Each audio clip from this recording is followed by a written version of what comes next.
Hi, I'm Gary Summers, and I have another interesting guest today with me. So let me give you a little bit of background on Kathleen before we start. Kathleen Mercer is a naturopathic doctor practicing for over 20 years and helps people get to the root cause of health issues by supporting people to be healthier through natural methods. These include nutrition, plant medicine, lifestyle counseling, and stress management. Kathleen is going to explain how improved digestion and nutrition leads to improved mental health. Kathleen is going to talk about the gut-brain connection by breaking down this connection between healthy digestive function and healthy nutrition, resulting in good mental health. Welcome, Kathleen. Thanks for having me. It's great to see you again. Yeah, you too. We go back a long ways. We do. So Kathleen, before you get into your presentation, is there anything you want to set up with this to kind of, because people don't realize the connection between gut health and brain health. Right. Right, and it really almost starts with your gut, doesn't it? It does. And I guess for people who don't know what I know, it's important to get to the basics. I would say 80% of the people who come to see me in my practice talk about digestion and how it's not doing very good. Right. And it is the center of the functionality of the body, and if it's not going well, then lots of other things aren't working, including our mental health. And I read somewhere, and you can clarify it. Our serotonin, 80% is produced in the gut. Yeah, about 80% of our neurotransmitters are presented in the gut. So super important to manage all the hormones and mood-altering neurotransmitters and chemicals and hormones that go on in our body are all coming from healthy gut. So I'm going to step away, Okay. and we'll be back in a second, and Kathleen is going to do what she does best and help you people cure what problems you have in your gut with digestion, with bloating, with all of those things. Yep. Okay, we'll be right back in just a short time. Thanks. Hello, thanks for joining me today for this presentation. My name is Kathleen Mercer. I'm a naturopathic doctor working here in St. John's and helping people across Newfoundland and Labrador. I'm happy to talk to you today about staying healthy through stressful times, a naturopathic guide to maintaining health and balance. Today I'd like to talk to you about supporting our adrenal and nervous system through nutrition and lifestyle through a naturopathic scope. So first of all, I'll just give you a quick briefing of what naturopathic medicine is. There's five of us here in Newfoundland and Labrador, naturopathic doctors. Very quickly, without boring you, a nice catchphrase for us is that we are medically trained and naturally focused. So that's a nice way to think about us. We like to get to the root cause of what's going on for people. We use nutrition as medicine. We use lifestyle counseling, which is including stress management. We believe in plant medicine and use that in our practice. We like to support the body to find its own balance. We use and incorporate Chinese medicine, and we are complementary to allopathic medicine. So what that basically means is that we want you to have a really good medical team around you, and we'd like to be part of that medical team around you, and we'd like to work with the other physicians and doctors and therapists that you already have on your team so that we're all working together for you.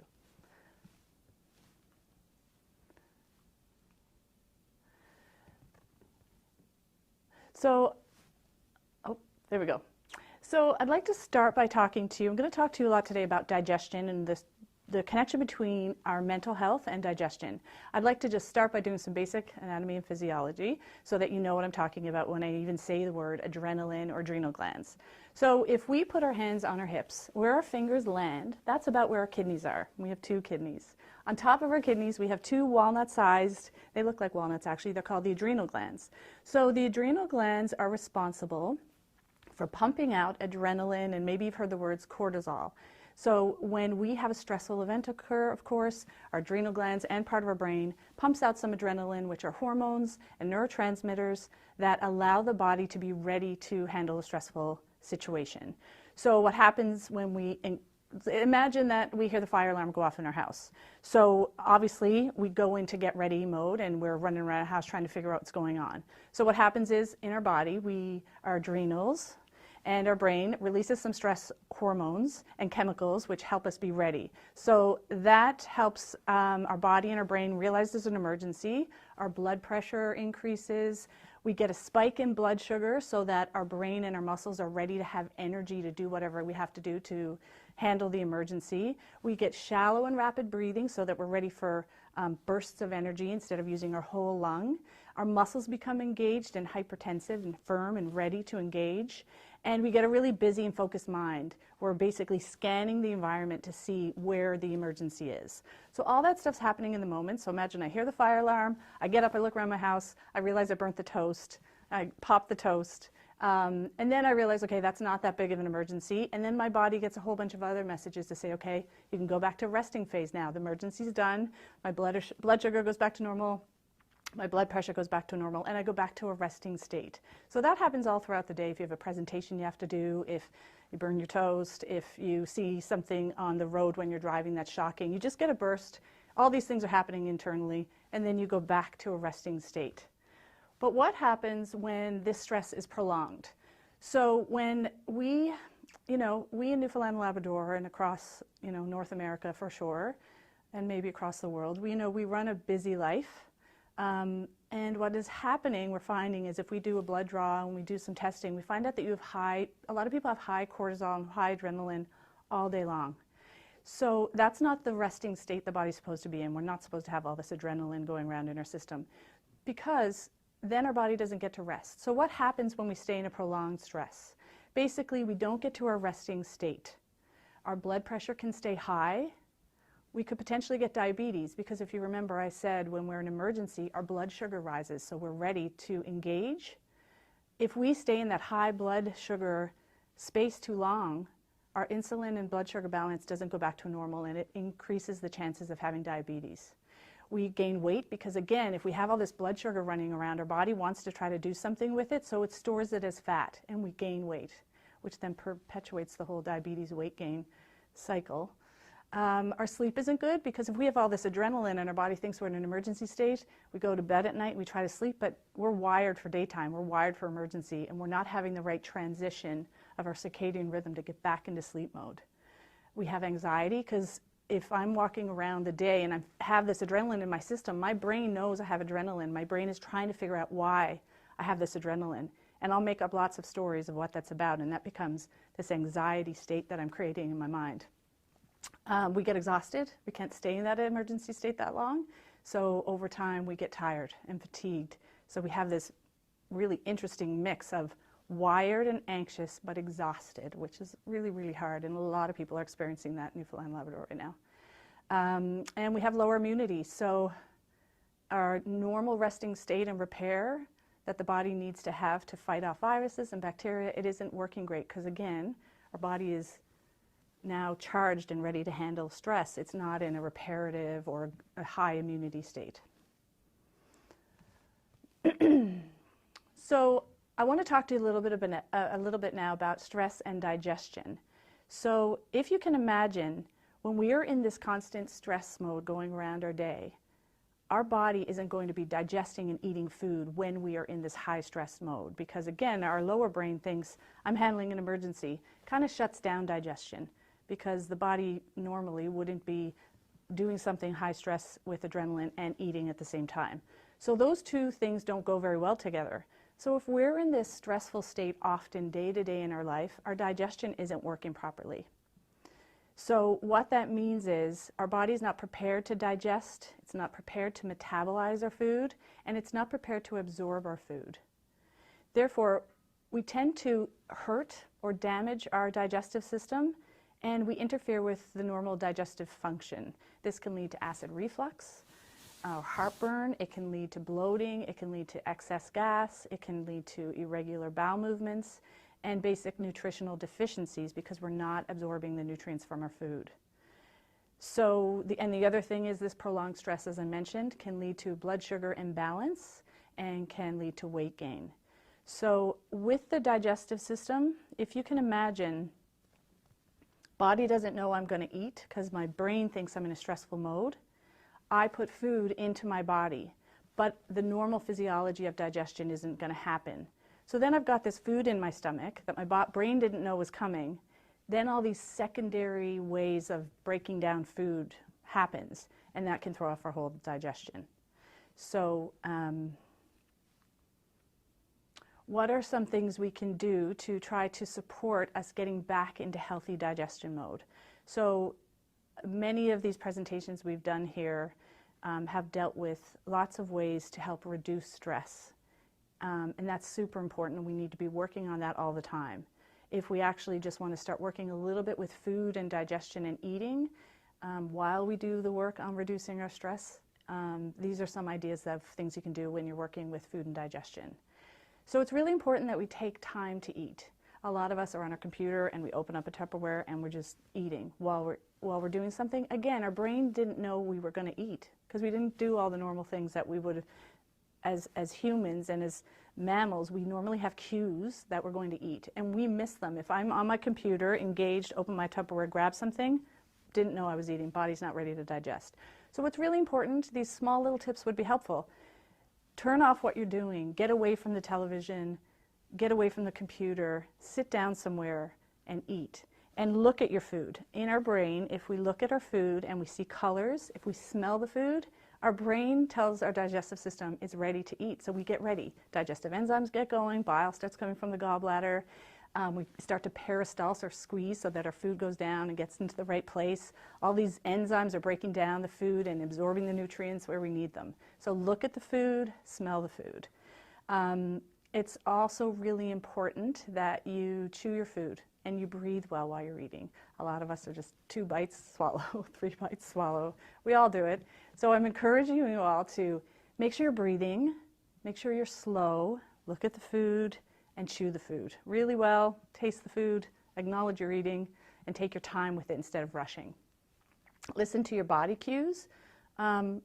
We should start to tap into, am I hungry? Am I full? I don't know if we do that very well, so think, am I hungry and what time is it? Does this make sense that I'm hungry right now? When was the last time I ate? Am I just eating because I don't know what else to do and I'm overstressed? Or is my body actually ready for food? And when am I full? So as you're eating your food, you can listen to your body and say, hey, you know what? That's probably enough for me. I feel quite satiated. I feel full. I'm okay. And getting comfortable with what is healthy full. Healthy full isn't dragging yourself away from the table and feeling like, oh, I got to lie down. I'm so full. It's actually just like I feel satiated. I don't need to take any more food off my plate right now. I feel good about this. So tapping back into those natural human experiences and sensations so that you can start to eat what makes sense to match where you are in your body. Be more mindful of the quantity and the quality and the timing of your food. Try not to eat too late at night because the body, again, is switching into another phase of sleep, and we don't want to go to bed with a full stomach of food that isn't digested very well because that'll lead to a whole bunch of problems. We could also investigate what foods are right for us. There's lots of good testing we do as naturopathic doctors to test to see what foods are causing you to have inflammation or poor digestion. So finding out your food intolerances might be a good idea for you as well, and trying to eat a whole foods diet. I say avoid stress through eating low quality food. So if you are eating low quality food, lots of preservatives and colors and artificial flavors, the body is actually a little stressed by trying to figure out what to do with those foods because they're not whole foods. The body doesn't understand what to do with them often, and it actually causes stress on the digestive system and the whole system. Some daily nutrition basics. I think that we are really caffeinated, so we could reduce our caffeine. I think it's really helpful. When we drink caffeine, it stimulates our adrenals to pump out some adrenaline and cortisol. So then we're artificially stimulating this stress response that I talked about earlier. And if you already start your day a little stressed and then you pump yourself with some caffeine, I mean, you're really just hitting 9 o'clock, like wired, and it's too much. So I think that one great thing you could do, just one, is look at the amount of coffee you have a day, for example. Coffee's the worst probably from an over-caffeinated. Black tea is a little bit better. Green tea is okay because it has a balancing piece to it. So maybe you could change one of your coffees to a green tea. Maybe you could reduce the amount of coffee you have, go from a large to a medium. Maybe you could have 2 coffees a day instead of 3 or 4. And maybe you could delay the time of day that you have your coffee. So don't out of bed, up in the morning, grab your coffee. Give yourself a little bit of time. give yourself time. Let your own cortisol daily levels rise before you hit it with an artificial stimulant like caffeine. What you could do potentially is start your day with a cup of warm water. Is so good for the digestive tract. So do half kettle, half tap, or whatever your source of water is. Nice warm cup of water just to get in, open everything up before you grab the coffee. And you could squeeze a little bit of lemon in that water if you want to. Try the lemon. It helps to encourage digestion for the next thing you're going to eat for breakfast, hopefully. And it gets bile flowing. It's lovely for your digestive tract. So do that first, wait a little bit of time, and have your coffee later, maybe with food. Or if you're not eating a breakfast that early, just give some delay. You also should increase your amount of water that you're drinking to be about 2 liters a day. I recommend room temperature water instead of cold.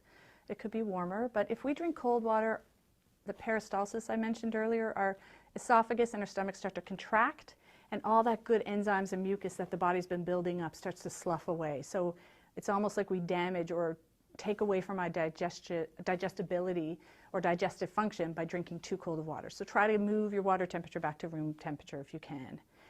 Try to avoid processed sugars. You can always use 100% maple syrup. You can use agave, you can use honey, you can use stevia, but try to reduce the use of processed sugars, which is just white sugar or brown sugar that's in recipes or in foods.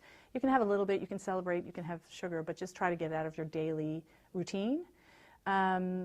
And again, I'm mentioning processed foods, you know, like I said in the last slide, artificial flavors, artificial colors, artificial sweeteners. The body doesn't really know what to do with them.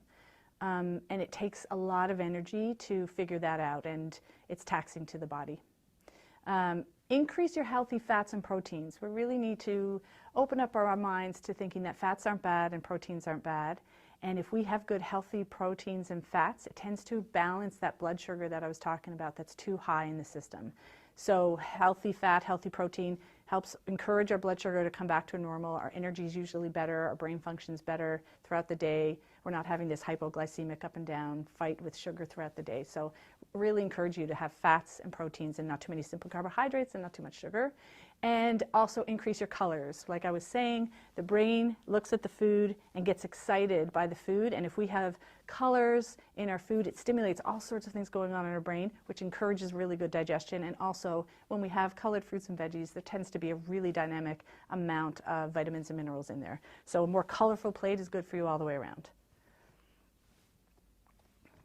Some nutritional additions, if you wanted to take it a little farther and give yourself some medicine through nutrients and nutrition. I'm a big fan of using a probiotic. You could talk to a healthcare practitioner about this, or a naturopathic doctor, or whoever you see, about what's the right one for you. And you can also get lots of probiotics in healthy foods. So some of the foods that have probiotics would be fermented foods. Lots of information online about those types of things, as well as really good kefir or yogurt. And just a side note, because I love talking about yogurt, when you get your yogurt, really it just should be bacterial culture and milk products. All the other stuff added to a yogurt makes it not work so much from a probiotic point of view. So try to get the most simple yogurt you can get. When you get home and you have it in your bowl, you can add all sorts of things. So do the additions to your yogurt at home, not buying it from the store already pre-mixed, because it takes away from the functioning of the bacteria in there. That's good for you. I like the idea of doing something to stimulate your enzymes. Like I was talking about, our brain sometimes doesn't know we're going to eat. So to help encourage and remind the body how to get back to that functioning, you take something bitter before you eat. So a little bit of apple cider vinegar, like a half a teaspoon potentially. There's things we call bitters. There's Swedish and Canadian bitters, which are a bunch of plants that if you tasted them, they taste bitter. But as soon as they taste bitter, it stimulates our digestion. So you could take a little bit of a bitter before you eat. And you could also, if needed, if your digestion's really shut down, you could get some help in figuring out how to take some enzymes, which are mimicking our own enzymes. You take them before you eat, just to retrain the body that you see food, you smell food, you're going to eat it. We need our enzymes in there too. I love the idea of using greens. It could be green food. It could be at the health food store. You could get some chlorophyll, which is all the green matter from plant. You could get some spirulina. You could use barley greens. You could use sprouts. All these different things that are using green food as medicine that you can add to your food, add to your smoothie, add to your salad, add to your oatmeal. Just increasing the color of green. Almost anything green that comes from the plant world is going to be nourishing and anti-inflammatory and healthy for the body. I mentioned hemp and chia and flax because those are ways that you can get higher protein and higher fat in your body. So that's going to, again, lower your blood sugar. Also really good for bowel movements. So hemp, chia, flax, really good to balance the blood sugar, and also good fibers in there to help encourage a healthy bowel movement and decrease bloating. Some really nice teas are mint and chamomile, slippery elm and dandelion, all really great digestive teas. And also those tend to be really good for the nervous system and have a calming attribute with them as well. Again, increase your healthy fats, proteins, and reduce the intake of carbohydrates, simple carbohydrates like baked goods and too many breads and crackers and processed sugar. Once you've figured out a couple of things to do for your digestion, I just wanted to circle back and talk a little bit about some other things that we can do along with those healthy digestion and nutrition tools that I just gave you. It would be really great that you could also spend some time outside every day. 20 minutes is this magic number of cardiovascular walking that's really good for cholesterol and really good for blood sugar. So if you can get out and actually do that in nature, as we are walking in nature, we know there's really good studies to show that as our eye is picking up different cues around us of different colors and scenes and in nature, it actually is very healthy for reducing our adrenaline and cortisol. So that would be really great too. Develop healthy sleep patterns with the help of, like I was saying, not eating too late before you go to bed. And my favorite nutrient for healthy sleep is magnesium, so maybe you could talk to somebody about taking some magnesium to support your sleep. Learning to breathe properly. I'm sure many of the presentations that are on along with this program will teach you about healthy breathing. If you breathe healthily, your adrenaline and cortisol goes down, you digest really well. Guided meditation is amazing. And I'd like everyone to do it every single day, even for 3 minutes. There's some good apps that talk about 90 seconds of guided meditation a day, which is fantastic. Challenge your thinking, encourage you and your family to find books and websites. Reach out and get counseling if needed. Know when you need to ask for help, when your either digestion is just not working over and over again, or if you're feeling so overstressed that you can't function very well, then make sure you reach out and get some help. I think one thing the COVID has given us is an opportunity to really challenge our pre-COVID life to our post-COVID life, and that hopefully we can really prioritize what's important to us. And I do talk to a lot of people who have realized through COVID they really want to prioritize health within their household, within their family, within their workspace, and food and nutrition is really a big part of that. If we can fuel ourselves, like I talked about, with good nutrition and take time to put energy into food planning and the culture of eating in our workspace or the culture of eating in our family, I think it's really important. And taking time to figure out what's important to you. And then we all need to have a little fun. You know, we've been having a really hard time for the last 2 years, and we all need to remember what makes us laugh, what makes us feel good, who do we like to be around that makes us feel happy, and maybe do that by having a nice healthy meal together.